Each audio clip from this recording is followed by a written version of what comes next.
శ్రీ గణేశాయ నమః. శ్రీ గురుభ్యో నమః. వ్యాస విరచిత శ్రీవల్ మహాభారతంలో సభాపర్వంలో నేడు మనం 14వ అధ్యాయం చెప్పుకుంటున్నాం. ఇందులో ధర్మరాజుకి రాజసూయ యాగం చెయ్యాలా వద్దా, ఎప్పుడు చేయాలి అనేటువంటిది నిర్దేశిస్తూ శ్రీకృష్ణ పరమాత్ముడు జరాసంధుని యొక్క సంహారం తర్వాత, జరాసంధుడి చెరలో ఉన్నటువంటి అనేక మంది రాజుల్ని విడిపించిన తర్వాత మాత్రమే మనం ఈ కార్యాన్ని చేయటానికి సమర్థనం అనేటువంటిది నిరూపిస్తున్నారు ఇక్కడ. ఎందుకంటే పైన ఉన్నటువంటి ఒక 2-3 పాఠాలను కూడా మనం చెప్పుకున్నాం. జరాసంధుడి యొక్క బలం ఎంత, ఎవరెవరు సేనాపతులుగా ఉన్నారు, కంసుడు మొదలైనటువంటి వాళ్ళు కూడా, అలాగే బాహ్లీకుడు మొదలైనటువంటి వాళ్ళు, వీళ్ళందరూ కూడా ఈ జరాసంధుడి యొక్క అండలో ఉన్నారనేటువంటి విషయాన్ని ప్రస్తావిస్తూ, నేడు వాడి భయంతో, ఆ జరాసంధుడి భయంతో ఈ యాదవులందరూ కూడా రైవతక పర్వతం దగ్గరికి వెళ్ళి నివసిస్తూ, అక్కడి నుంచి కూడా 18 సార్లు జరాసంధుడి మీద యుద్ధం చేసినటువంటి సందర్భాలు కూడా గుర్తు చేస్తున్నారు. చివరికి నీకు అనుకూలంగా ఉండేటువంటి రాజులు ఎవరు, అనుకూలంగా లేని రాజులు ఎవరు అనేటువంటిది కూడా నిర్ణయిస్తున్నాడు నేడు శ్రీకృష్ణ పరమాత్మ. ముందుగా దైవస్మరణ చేసుకుని ఆ శ్లోకాల వివరాలు ఎలా ఉన్నాయనేది మనం చూద్దాం. ఓం శుక్లాంబరధరం విష్ణుం శశివర్ణం చతుర్భుజం ప్రసన్నవదనం ధ్యాయేత్ సర్వవిఘ్నోపశాంతయే. వ్యాసం వసిష్ఠనప్తారం శక్తేః పౌత్రమకల్మషం పరాశరాత్మజం వందే సుఖతాతం తపోనిధిం. వ్యాసాయ వ్యాసరూపాయ విష్ణవే నమో వై బ్రహ్మనిధయే వాసిష్ఠాయ నమో నమః. నారాయణం నమస్కృత్య నరం చైవ నరోత్తమం దేవీం సరస్వతీం వ్యాసం తతో జయముదీరయేత్.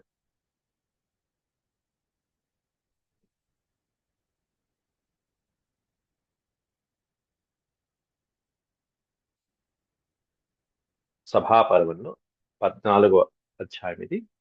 దాంట్లో మనం పూర్వం 56 శ్లోకాల వరకు కూడా మనం చెప్పుకున్నాం. ఇందులో ఏవం వయం జరాసంధాత్ అభితః కృతకిల్బిషాః సామర్థ్యవంతః సంబంధాత్ గోమంతం సముపాశ్రితాః. ఈ విధంగా కంసుణ్ణి సంహరించడము అంటే జరాసంధుడి అల్లుడైనటువంటి కంసుణ్ణి సంహరించడం ద్వారా మేము జరాసంధుడికి కృతకిల్బిషాః అన్యాయం చేసిన వాళ్ళమయ్యా. అంటే అనవసరంగా ఆ బలవంతుడైనటువంటి వాడితో మేమే పెట్టుకున్నాం. మేము జరాసంధుని కొట్టేటువంటి సామర్థ్యం ఉన్నప్పటికీ కూడా సామర్థ్యవంత సంబంధాత్, మేము సామర్థ్యం కలిగి ఉండి కూడా చివరికి దోషం మా వైపు ఉంది కాబట్టి మేము ఇక్కడి నుంచి ఈ ప్రదేశం మధురని వదిలిపెట్టి రైవతక సమీపానికి వెళ్ళిపోయాం, ద్వారకా సమీపానికి. సంబంధాత్ గోమంతం సముపాశ్రిత, అక్కడ ఆశ్రయించవలసి వచ్చింది. అది కూడా ఎట్లాంటిది అనేటువంటిది, త్రియోజనాయతం సత్మా త్రిస్కంధం యోజనావధి యోజనాంతే శతద్వారం వీర విక్రమ తోరణం. 3 యోజనాలు వెడల్పు, 3 యోజనాలు పొడుగు ఉన్నటువంటి పర్వతం పెద్దది. అట్లాంటి మహా పర్వతం రైవతక పర్వతం.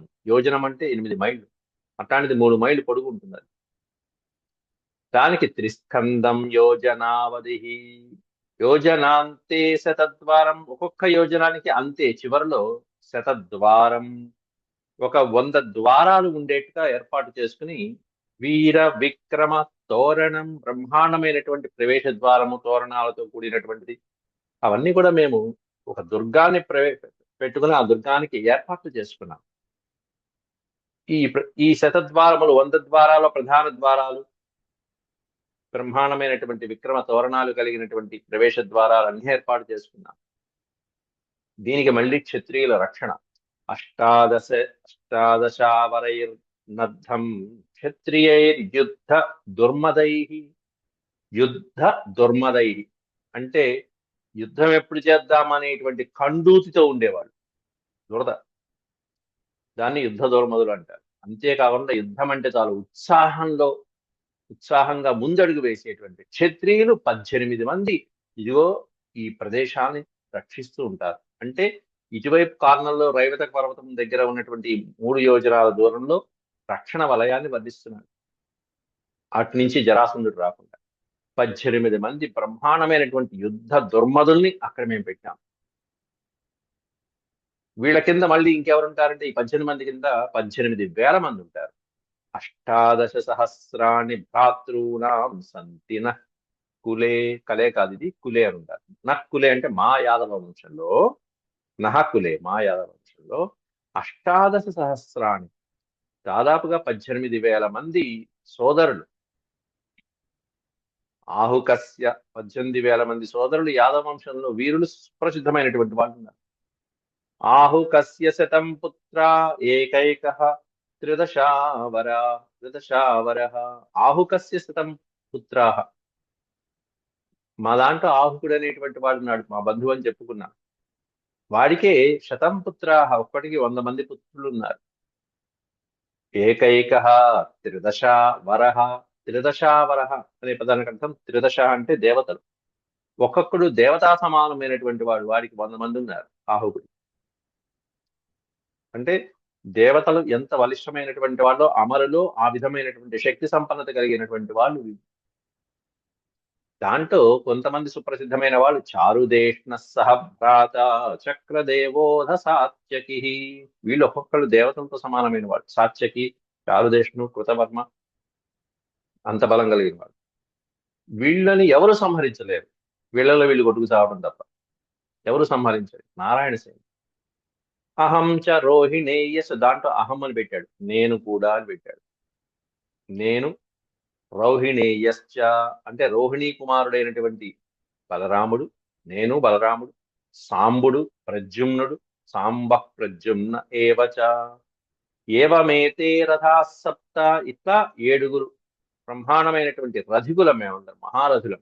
అతిరథ మహారథులు అంటారే. ఏవమేతే రథా సప్త రాజన్యన్యాన్ని బోధమే. మేమే కాకుండా పైన చెప్పినటువంటి వాళ్ళు చారుదేష్ణుడు, చక్రదేవుడు, సాత్యకి, నేను, బలరాముడు, సాంబుడు, ప్రద్యుమ్నుడే కాకుండా 7 మహారథులు ఉన్నారు. వాళ్ళల్లో అది వేరే వర్ణం. అంటే దీంట్లో ఈ యాదవుల్లోనే 3 వంశాలు సుప్రసిద్ధమైనటువంటి వంశాలు ఉన్నాయి. ఏమిటవంటే భోజ, అంధక, వృష్ణి వంశాలు. అందరూ కజిన్స్ లాంటి వాళ్ళు, వీళ్ళందరూ కూడా అన్నదమ్ములే. దాంట్లో కృతవర్మ ఇంకో వింగులో సుప్రసిద్ధుడైనటువంటి వాడు. ఇటు పక్కన సాత్యకి సుప్రసిద్ధుడైతే అటు పక్కన కృతవర్మ సుప్రసిద్ధి. మహాభారత సంగ్రామంలో వీళ్ళిద్దరూ ఒకడు దుర్యోధన పక్షాన, ఒక పక్కన ఇటు పక్కన ఉండిపోతారు. కాబట్టి ఇక్కడ కృతవర్మ హ్యనాదృష్టి, రెండో పక్షంలో కృతవర్మ, అనాదృష్టి, సమీకుడు, సమీక సమిత్తిజయ, కంక, శంకుశ్చ, కుంతిశ్చ. ఈ పైన 4 చెప్పాడు, కింద 3 చెప్పాడు. కంకుడు, శంకుడు, కుంతిశ్చ, మొత్తం 7. సప్తైతే వై మహారథా. వీళ్ళు 7 కూడా మహారథులు. ఒక్కొక్కడు 10,000 మందితో యుద్ధం చేస్తారు. 10,000 మందితో యుద్ధం చేయగలిగిన వీరుడు మహారథుడు. కృతవర్మాహ్యనాదృష్టి సమీక సమిత్తిజయ కంక శంకుశ్చ కుంతిశ్చ సప్తైతే వై మహారథా. ఇంకా మా దాంట్లో సుప్రసిద్ధమైన వీరులు కూడా ఉన్నారు. ప్రద్యుమ్నశ్చానిరుద్ధశ్చ భానుర క్రూర సారణౌ. ప్రద్యుమ్నుడు, అనిరుద్ధుడు, భానురుడు, అక్రూరుడు, సారణుడు. వీళ్ళు ఒక్కొక్కళ్ళు దేవతా సమానులమైనటువంటి వాళ్ళు, మహారథులు. వీళ్ళని జయించకుండా అసలు యాగం ఎలా చేస్తారు ధర్మరాజు? కాకపోతే వీళ్ళందరూ కృష్ణుని మాట కట్టుబడి ఉంటారు కాబట్టి ధర్మరాజు యొక్క రాజసూయానికి ఒప్పుకుంటారు. వీళ్ళతో ఎటువంటి ఇబ్బంది రాదు, కృష్ణుడు ఉన్నాడు. అలాగే నిశటశ్చ గదశ్చైవ సప్తచేతే మహారథా. వీళ్ళు కూడా ఈ పైన చెప్పినటువంటి 4, నిశటుడు, గదుడు మొదలైనటువంటి వాళ్ళందరూ కూడా సప్తచ ఏతే మహారథ. ఈ 7 కూడా మహారథులు. 3 వంశాలలో యాదవుల్లో ఉన్నటువంటి సుప్రసిద్ధమైన మహారథుల పేర్లు చెప్పేశాడు ఇక్కడ. వికమో చెల్లి బభ్రూచ ఉద్ధవోధ విదూరథ వసుదేవోగ్రసేనౌ చ రైతే మంత్రి పుంగవాహ. ఇంకా వీళ్ళు కాకుండా విక్రముడు, చెల్లి, బభ్రువుడు, ఉద్ధవుడు, విధూరథుడు, వసుదేవుడు, ఉగ్రసేనుడు, వీళ్ళందరితో కలుపుకొని ఇంకా మంత్రి పుంగవులు అంటే మంత్రులలో శ్రేష్టమైనటువంటి యుద్ధ వీరులు కూడా ఉన్నారు. వాళ్ళు కూడా మా వైపు మా పక్షంలో అతిరథ మహారులు. వీళ్ళందరూ దేవతా సమానులైనటువంటి వాళ్ళు. ప్రసేన జిచ్చయమలో రాజరాజగుణా రాజరాజగుణాన్విత.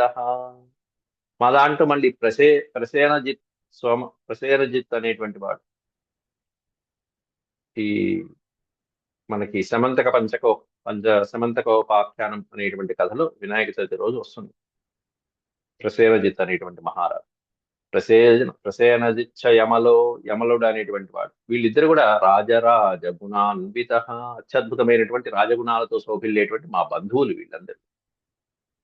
ఈ ప్రసేనజిత్ యొక్క రాజ్యంలోనే స్యమంతకో మణిర్యస్య రుక్మం నిస్రువతే బహు. రుక్మం అనే పదానికి అర్థం బంగారం. బహురుక్మం నిస్రువతే, నిత్యము ఎన్నో బారువుల యొక్క బంగారం అనేటువంటిది ఈ స్యమంతక మణి ద్వారా ఆ మహారాజుకు వస్తూ ఉంటుంది. ప్రసేనజిత్ సూర్యవరప్రసాద్.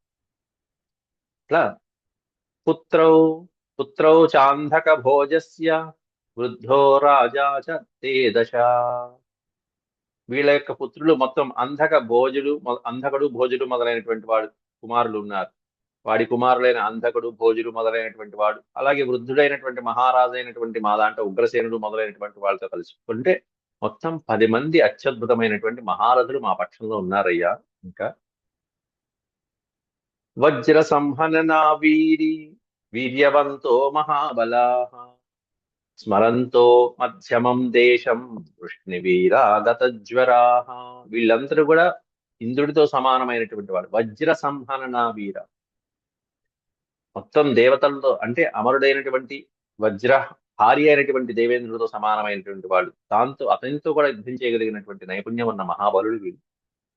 వీళ్ళందరూ మధ్య దేశాన్ని ఆశ్రయించి అనేక ప్రాంతాలను నివసిస్తున్నారు. వీళ్ళందరూ కూడా అందరూ ద్వారకలో కృష్ణుడు ఎక్కడంటే అక్కడ లేరు. మధ్యమం దేశం, మధ్య ప్రాంతంలో, భారతదేశానికి మధ్యలో ఉన్నటువంటి ఆ ప్రాంతాల్లో కొంచెం అటు ఇటుగా నివసిస్తున్నటువంటి వీరులు, యాదవ వీరులు వీళ్ళందరూ కూడా. అలాగే పాండవైశ్చాపి సతతం నాథవంతో వయం నృప. మేమెప్పుడు కూడా పాండవుల పట్ల నాథవంత వయం నాథవంత, నీ పట్ల మేమెప్పుడు సుహృద్భావాన్ని మేము ప్రకటిస్తూ ఉంటాం. కాబట్టి వీళ్ళ వల్ల నీకు వచ్చేటువంటి భయం లేదు. జరాసంధుడి వల్ల ఇక్కడ మీకు దగ్గరగా ఉండాల్సిన వాళ్ళం కాస్త మేము దూరంగా వెళ్ళిపోయాం. అలాగే నీ పట్ల కూడా కొంతమంది విధేయులు ఉన్నారు, పడని వాళ్ళు ఉన్నారు. దుర్యోధనుడు మొదలైనటువంటి వాళ్ళు యాగం అంటే ఏమనరు కానీ యుద్ధం అంటే ముందుంటారు. కాబట్టి అదే ఆలోచించుకో. సర్వసంపద్గుణై సిద్ధే తస్మిన్ ఏవం వ్యవస్థితే తస్మిన్. నువ్వు సర్వసంపన్నుడవేనవే, సర్వగుణాలతో కూడుకున్న వాడివి. ఈ రాజసూయ యాగం చేయడానికి నీవు తగినటువంటి వాడివి.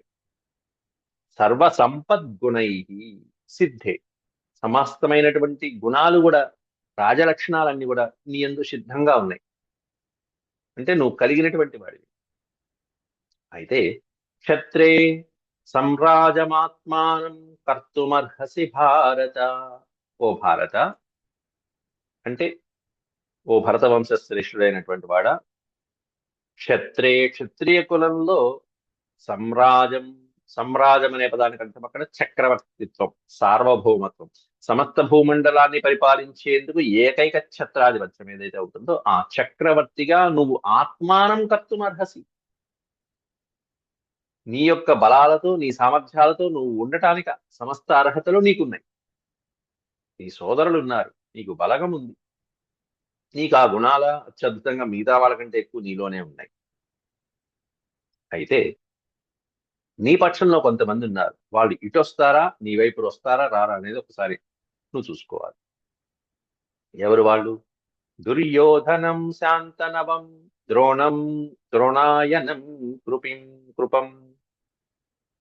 దుర్యోధనుడు, భీష్ముడు, ద్రోణుడు, అశ్వత్థామ, కృపాచార్యుడు మొదలైనటువంటి వాళ్ళు. కర్ణం చ శిశుపాలం చ రుక్మిణం చ ధనుర్ధరం. కర్ణుడు శిశుపాలుడు, అలాగే రుక్మిణేయుడు అంటే శిశుపాలుడు, రుక్మిణుడు అనేటువంటి వాడు రుక్మి. అలాగే రుక్మిణం అంటే రుక్మంధుడి యొక్క కుమారుడు రుక్మిణి యొక్క సోదరుడు, శిశుపాలుడికి బాగా స్నేహితుడైనటువంటి వాడు. వీళ్ళందరూ కూడా ధనుర్ధరులైనటువంటి వాడు.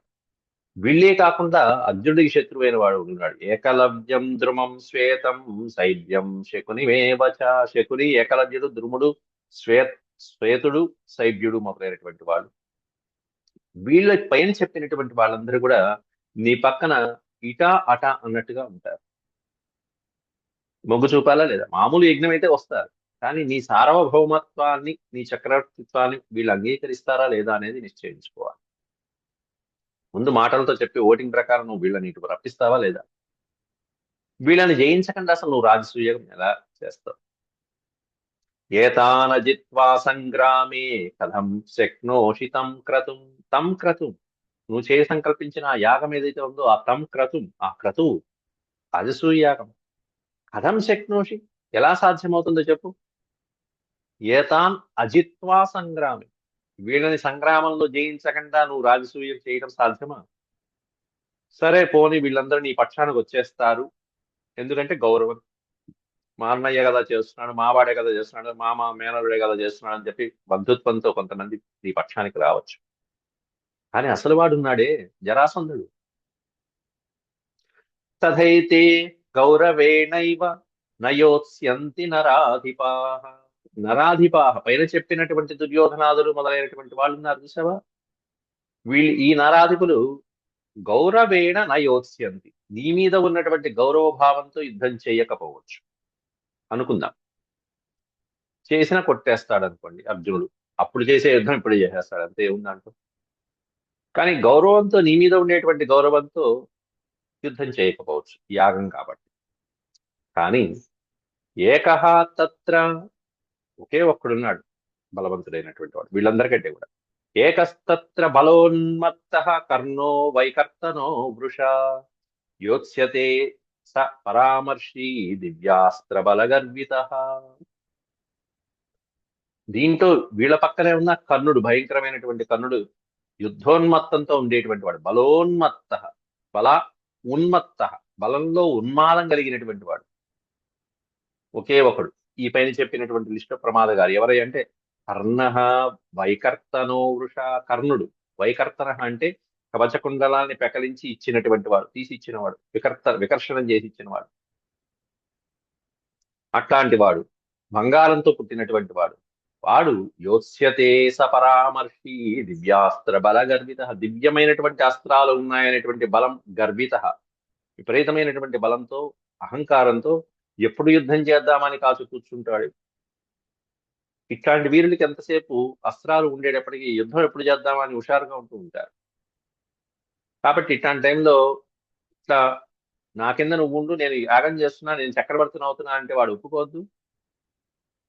సరే ఇటు వాళ్ళు సరే సరే, కర్ణుని కూడా నువ్వు లొంగ తీసుకున్నావు అనుకున్నావు పోదు. ఇటు పక్కన జరాసంధుని ఏం చేస్తావు? నతు శక్యం జరాసంధే జీవమానే మహాబల. మహాబలుడైన వాడు వీడు జీవించి ఉండగా ఎలా అవుతుంది? జీవమానే జరాసంధి, జరాసంధుడు జీవించి ఉంటే యాగం అనేటువంటిది నశక్యం, సాధ్యం కాదు. వాడు చేయనివాడు, వాడు ఒప్పుకోడు.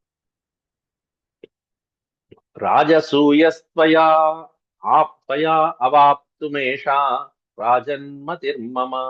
మమమతి అని చెప్పాడు ఇక్కడ. మమమతి అంటే నా అంచనా ప్రకారం, నా ఆలోచన ప్రకారం, నా బుద్ధి ప్రకారం హే రాజన్, రాజసూయస్త్వయా వాప్తుమేషా రాజన్. వాడు బతికి ఉండగా నిన్ను రాజసూయాగం చేయనివ్వడు, నిన్ను రాజుగా చక్రవర్తిగా అంగీకరించు, నీకు లొంగడు. మిగతా వాళ్ళని గౌరవంతోనో మాటలు చెప్పో, నయానో భయానో సామధాన భేద దండోపాయాలతోనూ ఏదో చెప్తాం, చిన్న జతక దెబ్బలు కొట్టి. వీడిని అట్లా కాదే. తేన రుద్ధా హి రాజానః సర్వే జిత్వా గిరివ్రజే కందరే పర్వతేంద్రస్య సింహేనైవ మహాద్విపాః. ఓ సింహం మదించినటువంటి ఏనుగుల్ని బంధించినట్టుగా, లొంగదీసుకున్నట్టుగా ఈ అసురుడు జరాసంధుడు రాజానహ సర్వే జిత్వ, మొత్తం సమస్తమైన రాజుల్ని అందరినీ జయించి గిరివ్రజం అనేటువంటి కోటలో కారాగారంగా బందీలుగా పెట్టేశాడు. అందరే ఒక గుహలో బంధించాట. తేన రుద్ధా హి రాజానహ, తేన రుద్ధ, రుద్ధ అంటే బంధించబట్ట.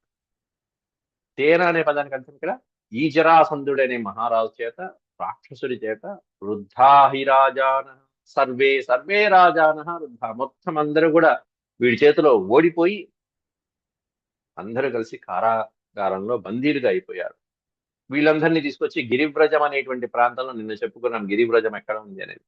ఆ గిరివ్రజం అనేటువంటి ప్రాంతంలో కందరంలో ఒక గుహలో, ఓ పర్వత గుహలో దాచిపెట్టేశాడు.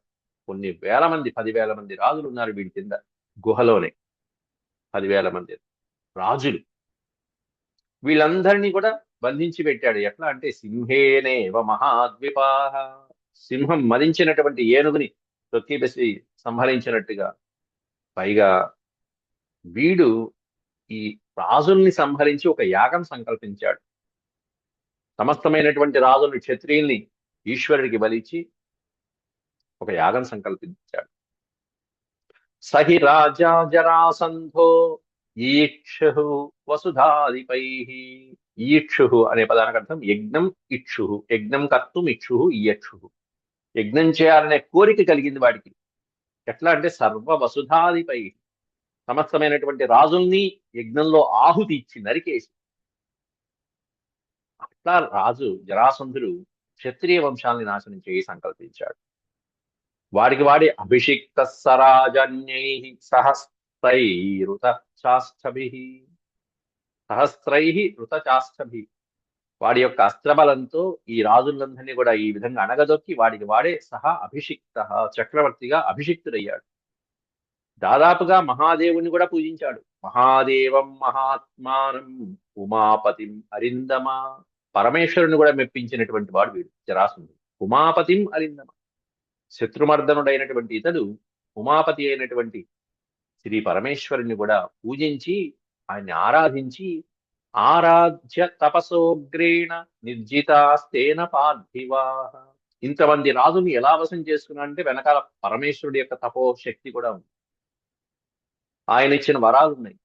ఉగ్రమైనటువంటి తపస్సు చేసి పరమేశ్వరుని ఆరాధించి ఇదిగో ఇంతమంది రాజుల్ని నిర్జించాడయ్యా. నిర్జిత తేన పార్థివ, తేన అంటే ఆ బలంతో, ఆ తపోబలంతో, ఆ వరబలంతో ఈయన కాస్త రాజులందరినీ కూడా నిర్జించడం జరిగింది. అంటే ఒక రకంగా తపస్సు చేయటం అయింది, ఇంతమంది రాజుల్ని గెలవటం అయింది, ఒక రకంగా యాగం సంకల్పించినట్టే అయింది. వాడు అనుకున్న ప్రతిజ్ఞ పూర్తయింది. ప్రతిజ్ఞాయాశ్చ పారం సగత, పారం అంటే తీరం, అవతల ఒడ్డుకి చేరటాన్ని పారం అంటారు. వాడు అనుకున్నటువంటి ప్రతిజ్ఞలో దాదాపుగా వాడు తీరం దాటేశాడు, గట్టెక్కేశాడు, పూర్తి అయిపోయింది. వాడు అనుకున్న ప్రతిజ్ఞ పూర్తి అయిపోయింది. ప్రతిజ్ఞాయాశ్చ పారం సగత పార్థివ సత్తమ. పార్థివ సత్తమ అంటే ధర్మరాజుని సంబోధన. ఓ మహారాజా, ఉత్తముడైన ఓ మహారాజా, వాడు అనుకున్న ప్రతిజ్ఞ దాదాపుగా నెరవేర్చేశాడయ్యా, రాజుల్ని గెలవటం అనేది. సహి నిర్జిత్య పార్థివాన్ కృతనాగతాన్, పార్థివాన్ కృతనాగతాన్, అనేక మంది రాజుల్ని నిర్జించి ఓడించి ఓడించి చివరికి పురమానీయ బద్వాచ చకార పురుష వ్రజం. పురమానీయ బద్వా, తన నగరానికి తీసుకొచ్చి బంధించడం, తర్వాత బంధించిన తర్వాత కొన్ని సందర్భాల్లో యజ్ఞం చేసి వాళ్ళని సంహరించడం కూడా జరిగేది. అయితే వయం చైవ మహారాజ జరాసంద భయాత్ తదా, ఆ సందర్భంలో మేము జరాసంధుడి యొక్క భయంతో మేము అక్కడి నుంచి ఇదిగో మధురని వదిలిపెట్టవలసి వచ్చింది. అందరూ కూడా జరాసంధుడి యొక్క కూతురు ఎవరైతే ఉన్నారో అస్థిప్రాస్తి అనేటువంటి వాళ్ళు కంసుడికి భార్యలు. మేము కంసుని సంహరించడం వల్ల వాళ్ళిద్దరు కూడా జరాసంధుని ప్రేరేపించారు మా మీదకి. మాకు భర్తలైనటువంటి వాడు నీకు అల్లుడైన జరాసంధుని సంహరించినటువంటి కృష్ణ బలరాముని ఎందుకు వదిలిపెడుతున్నావు, యాదవులను ఎందుకు వదిలిపెడుతున్నావు అని మా మీద ప్రేరేపించారు. దాంతో అంత బలం కలిగినటువంటి వాడిని మేము ముందుకు వెళ్తే యాదవులు భయపడతారు, యాదవులకి వినాశం కలుగు. ఏదో రకంగా ఎప్పుడో అప్పుడు వాడు వచ్చి మీద పడతాడు, వీళ్ళు యాదవులు దెబ్బతింటారు. అందువల్ల మేము వెంటనే వాడి నుంచి తప్పించుకోవడం కోసం మధురా సంపరిత్యజ్య గతా ద్వారవతీం పురీం, అందువల్ల మధురని వదిలిపెట్టేసి మేము ద్వారవతీపురీం గతః, అక్కడికి చేరుకున్నాం. ద్వారవతిలో రైవతక పర్వతం సమీపంలో చాలా చక్కగా పరిరక్షణగా ఆ కోటని, ఆ దుర్గాల్ని మేమంతా కూడా సరి చేసుకుని సంస్కరించుకుని అత్యద్భుతమైన పటిష్టమైనటువంటి రీతిలో మేము అక్కడ శ్రద్ధగా జాగ్రత్తగా ఉన్నాం. వాటి జోలికి వెళ్ళకండి. అయినా సరే 18 సార్లు యుద్ధానికి వచ్చాడు, మేము కొట్టాం. యది త్వేనం మహారాజ యజ్ఞం ప్రాప్తుమభీప్స్యసి అభీప్ససి యతస్త్వ తేషాం మోక్షాయ జరాసంధవధాయ చ. కాబట్టి ఎదితు ఏనం మహారాజ యజ్ఞం ప్రాప్తం, ఈ యజ్ఞాన్ని నువ్వు అభీప్ససి కోరుకున్నట్టయితే, ఈ రాజసూయ యాగాన్ని చేయాలని నువ్వు సంకల్పిస్తే, ఆ కోరిక నీకు ఉంటే కనుక తేషాం మోక్షాయ యతస్వ. తేషాం మోక్షాయ అంటే ఆ మహారాజులు అందరూ ఎవరైతే వీడి చెరలో ఉన్నారో జరాసంధ వధ చేసి, జరాసంధుణ్ణి వధించి వాడి చెరలో ఉన్నటువంటి రాజుల్ని మోక్షం విడిపించేటువంటి ప్రయత్నానికి నువ్వు చెయ్యి. యతస్వ అంటే ప్రయత్నం చేయి. తేషాం మోక్ష అంటే వాడి చెరలో ఉన్న రాజులందరినీ విడిపించే ప్రయత్నం చేయాలి. ఎప్పుడు విడిపించగలవు వాళ్ళందరినీ? వీడు చస్తే, జరాసంధుణ్ణి వధిస్తే అప్పుడు వాళ్ళకి విముక్తి కలుగుతుంది. అప్పుడు ఏమవుతుంది? ఈ 10,000 మంది రాజులు భూమి మీద ఉన్నటువంటి ఒక ప్రాంతానికి మహారాజులు వాళ్ళు. అట్లా ఒక్క దెబ్బకి 10,000 మంది రాజులు ధర్మరాజు వశమైపోతారు. ఇది శ్రీకృష్ణ పరమాత్ముడి యొక్క మంత్రాంగం.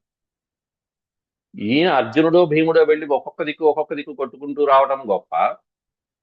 10,000 మంది రాజులు ఉన్నటువంటి జరాసంధుడు, ఆ జరాసంధుల్ని సంహరించి వీళ్ళకి ముక్తి కలిగిస్తే ఇంకేముంది? ప్రాణభయం లేనట్టేగా వాళ్ళకి. అప్పుడేంటి? కృష్ణుడికి ధర్మరాజుకి వీళ్ళందరూ విధేయులై ఉంటారు. వీళ్ళు చెప్పిన మాట వింటారు. ఇంతకంటే ఏం కావాలి? అప్పుడు రాజసూయాగం హాయిగా చేయొచ్చు అని అత్యద్భుతమైనటువంటి ప్రణాళిక ఇచ్చాడు స్వామి శ్రీకృష్ణ పరమాత్మ. సమారంభో నశక్యోయం అన్యథా కర్తురు నందన, అన్యథా కురు నందన నశక్య, దీనికంటే భిన్నంగా చేయటం అనేది నాకు సాధ్యం కాదయ్యా అని నా అభిప్రాయం అంటూ చెప్తున్నాడు. సమారంభం, ఈ యజ్ఞం ఆరంభించడం అనేటువంటిది అన్యథా కర్తుం నశక్య, వేరొక రకంగా త్యాగం చేయటం అనేటువంటిది మాత్రం కష్టం.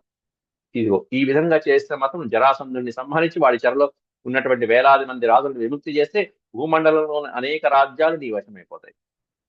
వీళ్ళందరూ నీ తల మీద వాళ్ళ శిరసులు పెట్టి మొక్కుతారు రేపటి నుంచి. కాబట్టి ఈ పంచే నా పక్కన ఉన్నటువంటి వాళ్ళందరూ నా మాట విని నీకు రాజసూయ యాగానికి గ్రీన్ సిగ్నల్ ఇచ్చేస్తారు. ఇక నువ్వు చూసుకోవాల్సింది ఎవరు? దుర్యోధనాదులు మొదలైనటువంటి వాళ్ళని నువ్వు కాస్త మాటలతో మభ్యపెట్టి మొత్తానికి వాళ్ళని కాస్త యాగం అయ్యా అని చెప్పినా సరే, లేకపోతే వాళ్ళు ఒప్పుకోకపోతే వెంటనే యుద్ధం చేసినా సరే, ఎట్లయినా కానీ వీణి చంపాలయ్యా అని చెప్పి రాజసూయస్య కార్త్స్నేన కర్తుం మతిమతాంబర, మతిమతాంబర బుద్ధిమతాంబర, బుద్ధిమంతుల్లో శ్రేష్ఠుడైన ఓ ధర్మరాజా, రాజసూయస్య కార్త్స్నేన కర్తుం, రాజసూయ యాగం తప్పకుండా నువ్వు చేయగలవు. ఇది చేయాలంటే మాత్రం ఇదిగో వీడిని చేయాలి, ఇంకొక రకంగా సాధ్యం కాదు అని నేను భావిస్తున్నానంటూ ఇత్యేషామేమతి, ఇది ఏషామేమతి, మేమతి అంటే నా బుద్ధి, నా ఆలోచన ప్రకారం నేను ఉన్నది ఉన్నట్టుగా చెప్పాను. రాజన్ యథావా మన్యసేనఘ, ఆ తర్వాత నీ ఇష్టం. యథామన్యసే, నువ్వు రాజువి, నువ్వు ఎలా తలిస్తే అట్లా, ఎలా భావిస్తే అట్లా అంటూ అనఘా, ఓ పుణ్యాత్ముడా, నీకు తోచింది నువ్వు చేయి, నేను చెప్పదలిచింది నేను చెప్పాను అని కృష్ణ పరమాత్ముడు సందేశం ఇచ్చాడు. ఏవం గతే మమాచక్ష్వ స్వయం నిశ్చిత్య హేతుభిః, మమ ఆచక్ష్వ స్వయం నిశ్చిత్య హేతుభిః, దీనికి కారణాలు ఏమిటి ఎలా అనేటువంటి జాగ్రత్తగా నిశ్చయించుకుని అప్పుడు నాకు చెప్పు, ఏ సహాయం కావాలని నేను ముందుంటా, ఇంకా ఏమన్నా సలహాలు కావాలన్నా సహాయం కావాలన్నా నాకు చెప్పు, నేను ముందుంటా అంటూ ఆత్మీయుడు, బంధువులు కూడా చెప్పలేనిది, సోదరులు కూడా చెప్పలేనిది, ధర్మరాజు యొక్క మంత్రులు కూడా చెప్పలేనటువంటివి అత్యద్భుతమైనటువంటి సలహా ఇచ్చాడు ఈ అధ్యాయంలో శ్రీకృష్ణ పరమాత్మ. ఈ రాజసూయ యాగం గురించి ధర్మరాజు ఎంతో మందిని అడిగాడు. మంత్రులందరూ చేసేయమన్నారు, సోదరులు చేసేద్దామన్నారు, ఇంకే ముందే బ్రహ్మాండంగా చేసేద్దామన్నారు, బంధువులందరూ గ్రీన్ సిగ్నల్ ఇచ్చారు. కానీ కృష్ణ పరమాత్ముడు చూసారో ఎంత ఆలోచించి చెప్పాడు. వాళ్ళకి ఈ పరమాత్ముడికి ఉన్నటువంటి వ్యత్యాసం అది రాజనీతి. ఇది శ్రీమన్మహాభారతే సభాపర్వణి మంత్రపర్వణి చతుర్థోధ్యాయ సమాప్త. అందుకే దీని మంత్ర పర్వం అంటారు, ఆలోచన పర్వం. తర్వాత వచ్చే భాగంలో ఆ తర్వాత ఈ జరాసంధుణ్ణి ఎలా సంహరించాలి అనేది భీముడితో కలిసి కృష్ణుడు చర్చిస్తాడు. ధర్మరాజు, భీముడు, కృష్ణుడు వీళ్ళ ముగ్గురు కలిసి ఎలా సంహరించాలి జరాసంధుణ్ణి అని చక్కటి ప్రణాళిక వేసుకుని ఆ తర్వాత జరాసంధుణ్ణి సంహరించడం, తర్వాత రాజసూయ యాగం అనేది ఈ సభాపర్వంలో చెప్పబడతాయి. ముందుగా ఇంకా వచ్చే వారం రేపు పాఠంలో 15వ అధ్యాయంతో ప్రారంభించుకుందాం. ఓం శాంతి శాంతి శాంతి. యదక్షరపదభ్రష్టం మాత్రాహీనం చ యద్భవేత్ తత్సర్వం క్షమ్యతాం దేవనారాయణ నమోస్తే. సర్వం శ్రీకృష్ణార్పణమస్తు. హరి ఓం.